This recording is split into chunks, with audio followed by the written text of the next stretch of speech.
السلام علیکم ورحمۃ اللہ تعالی وبرکاتہ۔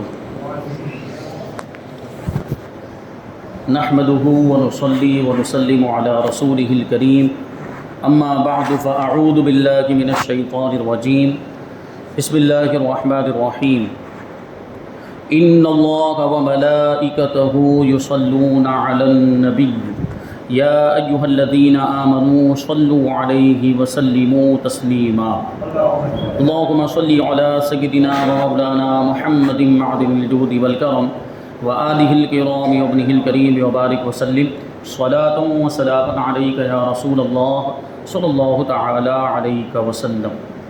حضرات گرامی، قرآن مجید کے فوائد احادیث کی روشنی میں بیان کیے جا رہے ہیں۔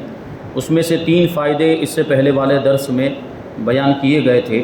نمبر 4 پر ارشاد فرماتے ہیں کہ سورہ اخلاص کا ثواب 1/3 قرآن کے برابر ہے۔ سورہ اخلاص یعنی قل هو اللہ احد، اس کا ثواب 1/3 قرآن کے برابر ہے۔ کا مطلب کیا ہے؟ 1/3 قرآن کے برابر۔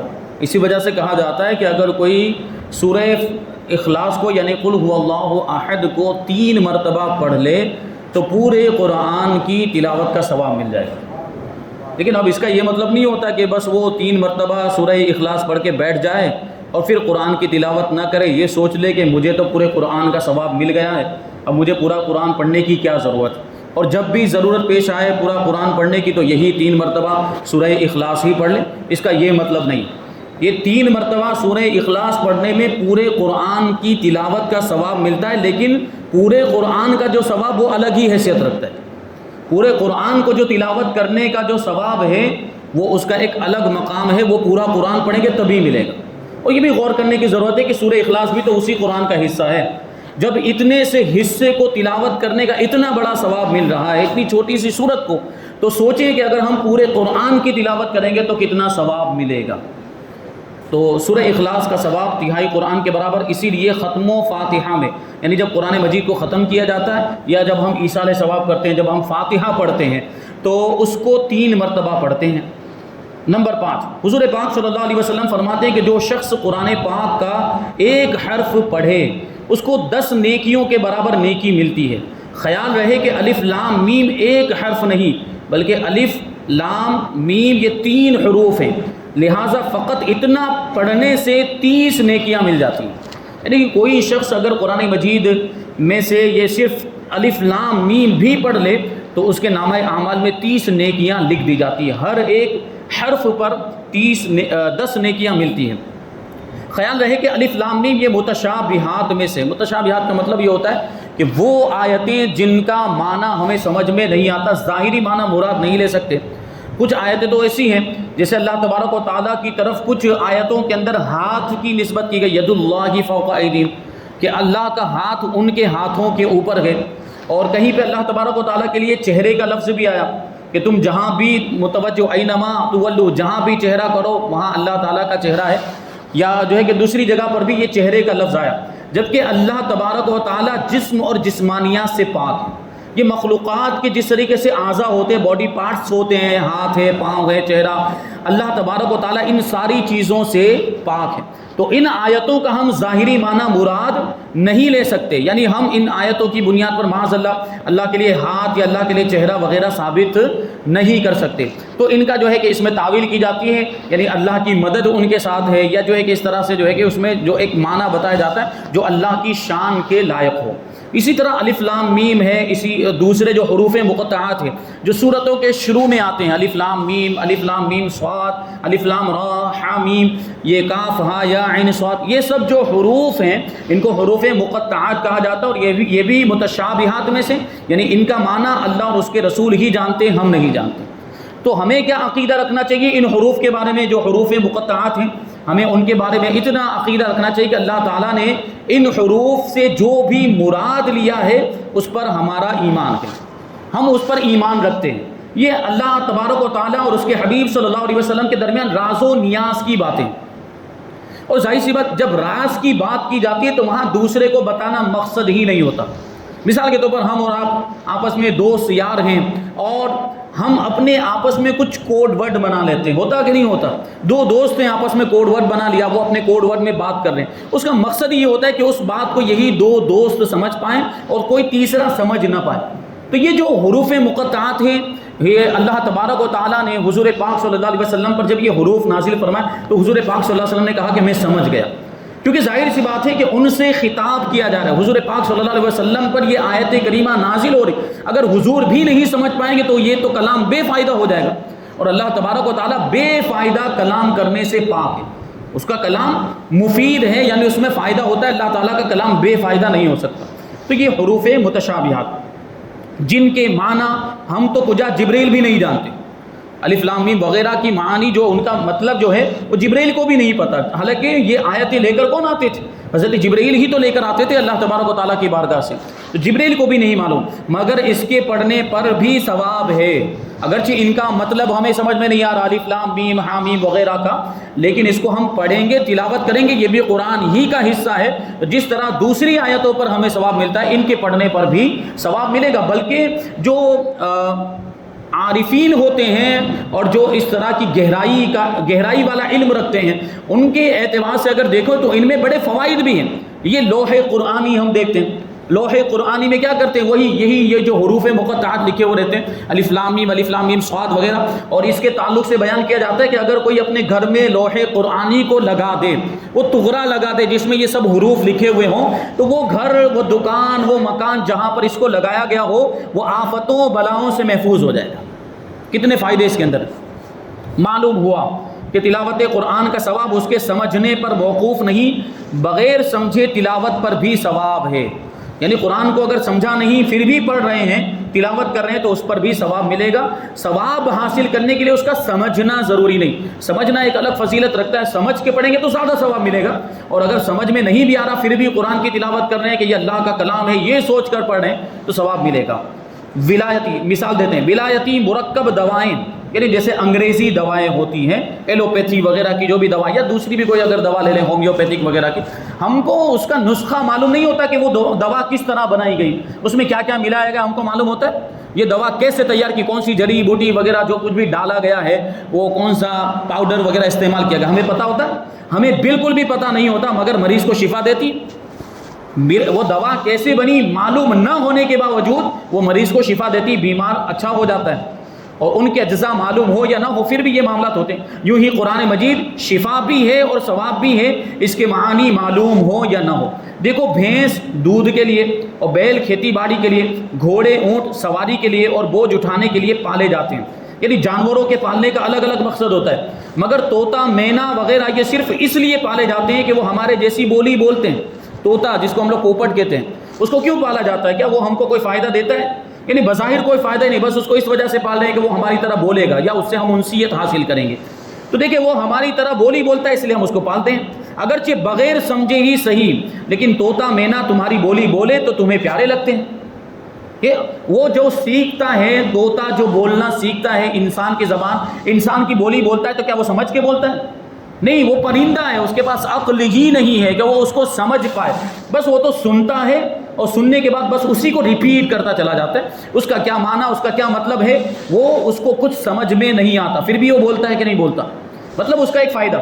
یعنی ابھی تو دیکھ لیں آپ کے کچھ طوطے تو ایسے ہوتے ہیں، بلکہ یہ تو سکھانے والے پر یہ ڈیپینڈ کرتا ہے کہ وہ طوطے کو کیا سکھاتا ہے، بسا اوقات گالیاں بھی سکھا دیتے ہیں، یہ بھی ہم نے دیکھا کہ کچھ مخصوص جگہوں پہ کچھ ایسے طوطے بھی تھے جو گالیاں دیتے ہیں۔ تو بھائی طوطا ہے تو اس کا مطلب یہ تھوڑی کہ کچھ بھی سکھائیں گے اس کو، اچھی باتیں سکھائیں، اگر یہ انسیت حاصل کرنا چاہتے ہیں تو کچھ ایسی چیزیں سکھائیں کہ جب وہ بولے تو ہمارا دل خوش ہو جائے، کلمہ پڑھنا سکھا دیں یا اسلام کی کوئی بات سکھا دیں، حضور کا نام سکھا دیں، وہ عشق کی بات کرے تو جب بھی ہم سنیں تو کانوں میں رس گھل جائے، ایسی بات ہونی چاہیے۔ تو یہ اس لیے پالتے ہیں کہ وہ ہمارے جیسی بولی بولتے ہیں، اور جب وہ ہماری طرح بولی بولتے ہیں تو ہمیں اچھا لگتا ہے۔ تو اگر تم جناب مصطفیٰ صلی اللہ علیہ وسلم کی بولی بولو تو رب کو پیارے لگو گے۔ اس سے وہ لوگ عبرت پکڑیں جو کہتے ہیں کہ بغیر معنی سمجھے قرآن بیکار ہے، اس کا کوئی ثواب نہیں ہے، یعنی سمجھا نہیں ہے پھر بھی پڑھیں گے، تلاوت کریں گے تو ثواب ملے گا۔ نمبر 6، جو شخص قرآن پڑھے اور اس پر عمل کرے تو قیامت کے دن اس کے ماں باپ کو ایسا تاج پہنایا جائے گا جس کی چمک سورج سے کئی بڑھ کر ہوگی۔ یعنی اب یہ سوچنے کی بات ہے کہ جو قرآن پڑھتا ہے پھر قرآن کو سمجھ کر اس پر عمل کرتا ہے تو اس کے ماں باپ کو ایسا چمکدار اور روشن تاج پہنایا جائے گا قیامت کے دن جس کی روشنی آفتاب سے بھی زیادہ ہوگی. یہ ماں باپ کا ثواب ہے.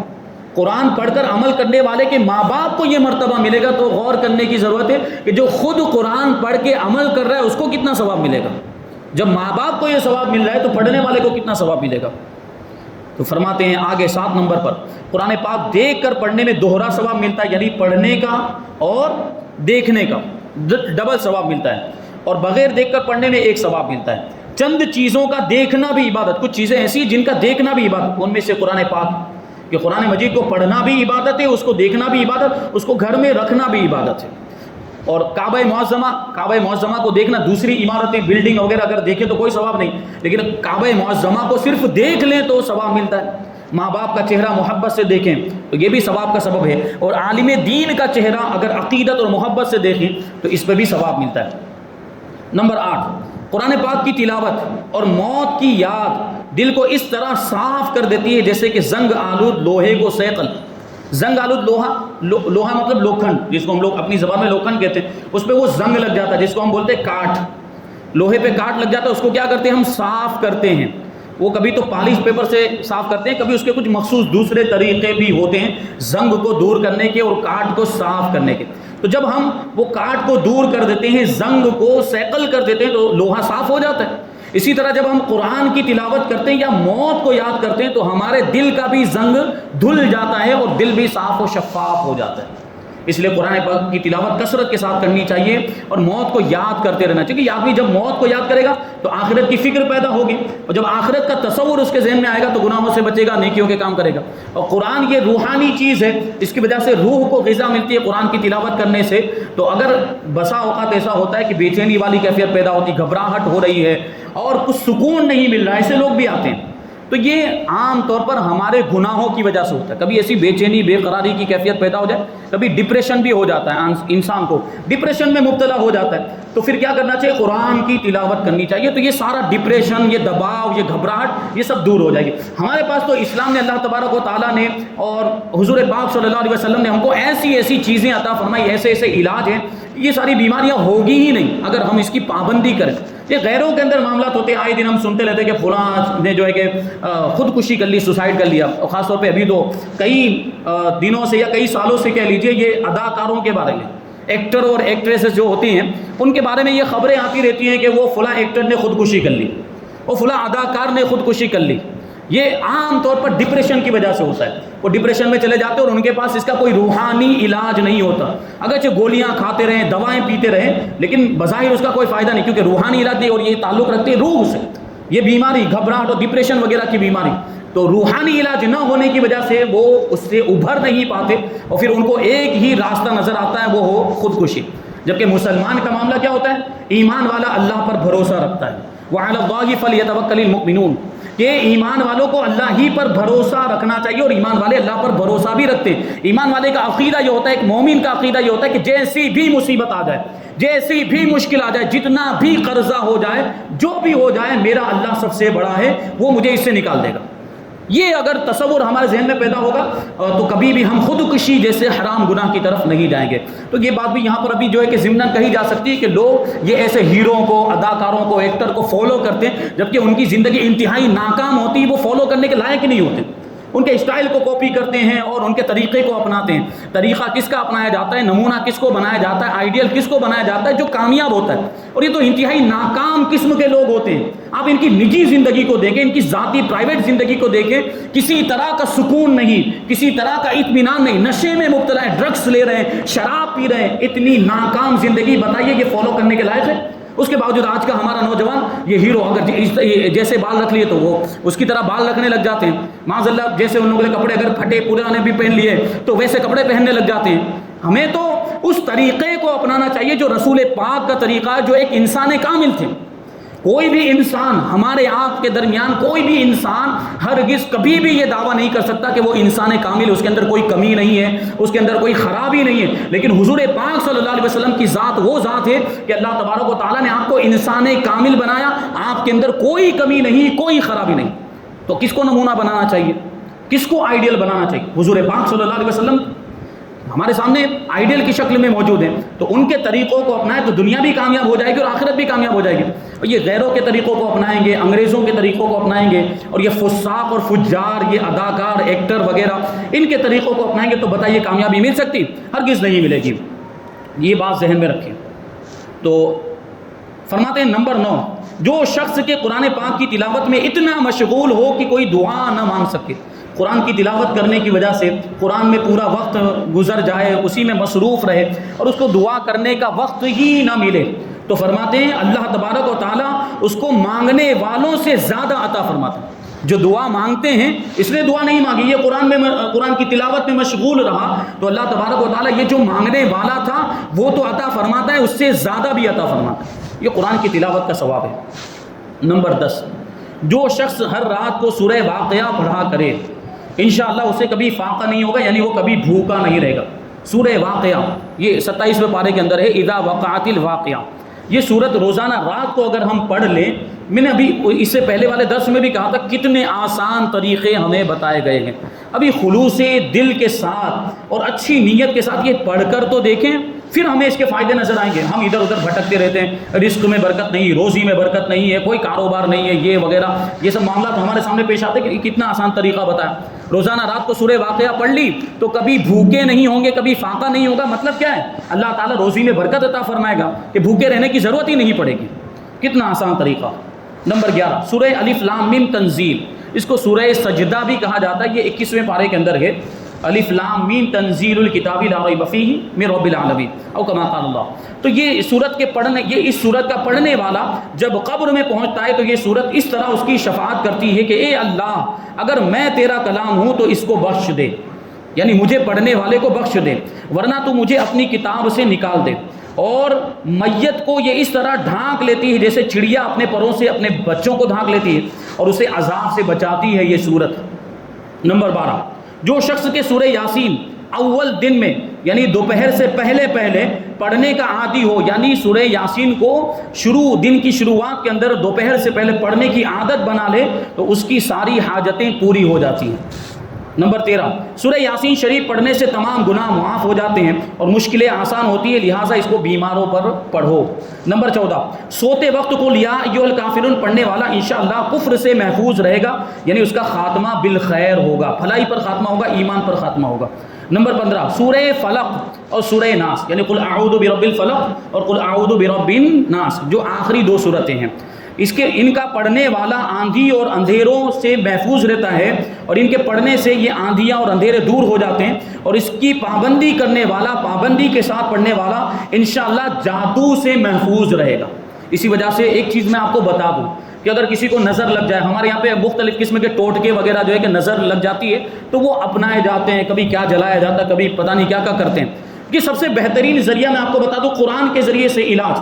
اگر کسی کو نظر لگ جائے، چھوٹے بچے ہیں عام طور پر ہوتا ہے، اور نظر لگنا یہ حق ہے، لگتی ہے نظر، تو نظر لگ جائے، ایسے کچھ معاملات ہوں تو سورہ فلق یعنی قل اعوذ برب الفلق اور سورہ ناس اس کو 11 مرتبہ پڑھنا ہے۔ دونوں کو کتنی مرتبہ پڑھنا ہے؟ 11 مرتبہ پڑھنا ہے۔ اول آخر درود شریف 3 مرتبہ پڑھ لیں، بہتر ہے تو 7 مرتبہ، اگر 11 مرتبہ پڑھنا چاہتے ہیں درود شریف تو پڑھ لیں، لیکن سورہ فلق اور سورہ ناس کو کتنی بار پڑھنا ہے؟ 11 مرتبہ۔ اور ایک بوتل پانی لیں اور اس پانی پر یہ جو پڑھا ہوا ہے اس کو ہم کیا کر دیں؟ دم کر دیں، اور دن میں 3 مرتبہ یہ پانی بچے کو پلائیں، یا جس کو نظر لگ گئی اس کو پلائیں، بڑوں کو بھی نظر لگ سکتی ہے تو ان کو پلائیں۔ جس طرح دوا کے نہیں 3 ڈوز ہوتے ہیں، صبح دوپہر شام، اس طرح یہ پانی پلایا جائے تو 1-2 دن کے اندر ہی آپ جو ہے کہ فرق محسوس کریں گے، اور وہ جو نظر کا اثر ہے وہ ختم ہو جائے گا۔ لیکن شرط یہ ہے کہ صحیح طور پر پڑھا جائے۔ میں نے بار بار یہ بات کہی ہے کہ جو بھی چیزیں پڑھنی وغیرہ، وظیفے وغیرہ بتائے جاتے ہیں، ان کا صحیح فائدہ کب حاصل ہوگا؟ جب اس کو صحیح تلفظ کے ساتھ پڑھا جائے۔ ابھی آپ اگر مخرج کے ساتھ پڑھنا نہیں جانتے اور آپ ویسے پڑھ رہے ہیں تو کوئی فائدہ نہیں ہوگا۔ اس لیے بہتر ہے کہ اگر اس طرح کا کوئی معاملہ پیش آ جائے، آپ صحیح پڑھنا جانتے ہیں تو پڑھ لیں، اگر صحیح پڑھنا نہیں جانتے ہیں تو سیکھنا تو ایک طرف رہا ہی کہ وہ تو ضروری ہے، اگر نہیں جانتے ہیں تو کسی عالم صاحب کے پاس جائیں، حافظ قرآن کے پاس جائیں اور ان سے پڑھوا لیں، اور وہ پڑھ کر دیں آپ کو، پھر وہ بچے کو پلائیں تو انشاءاللہ اس کا فائدہ ہوگا۔ نمبر 16، سورہ فاتحہ جسمانی اور روحانی بیماریوں کی دوا ہے۔ اور یہ تو صورتوں کے فائدے یہاں پر بیان کیے. انشاءاللہ ساری صورتیں جو آگے ہم جو ہے کہ اس کے بارے میں سنیں گے، جتنی بھی صورتیں شروع ہوں گی تو ان کے شروع میں صورتوں کے فوائد بھی اور ان کے فضائل بھی بیان کیے جائیں گے. تو یہاں پر جو ہے کہ کچھ چیزیں فوائد کے تعلق سے بیان کی گئی. جب انشاءاللہ اور کچھ چیزیں اس میں باقی ہیں تو اس کو آئندہ درس میں شامل کریں گے. پھر تلاوت قرآن کے تعلق سے کہ قرآن کی تلاوت کے آداب کیا ہے، کیسے پڑھنا چاہیے قرآن مجید، اور بزرگوں کا کیا طریقہ رہا ہے اس معاملے میں، انشاءاللہ تبارک و تعالیٰ آئندہ درس میں اس کو شامل کریں گے. اور بہت جلد اب انشاءاللہ تبارک و تعالیٰ سورہ فاتحہ کی تفسیر شروع ہونے والی ہے. پابندی کے ساتھ درس میں شریک رہیں، اپنے دوست اور احباب کو بھی لے کر آئیں تاکہ اس کا فائدہ زیادہ سے زیادہ دوسروں تک بھی پہنچ سکے. اللہ تبارک و تعالیٰ کی بارگاہ میں دعا ہے کہ جو کچھ بھی بیان ہوا اس کو مجھے، آپ کو، ہم سب کو عمل کرنے کی توفیق عطا فرمائے اور نور قرآن سے ہم سب کے دلوں کو روشن اور منور فرمائے. وما علینا الا البلاغ. السلام علیکم.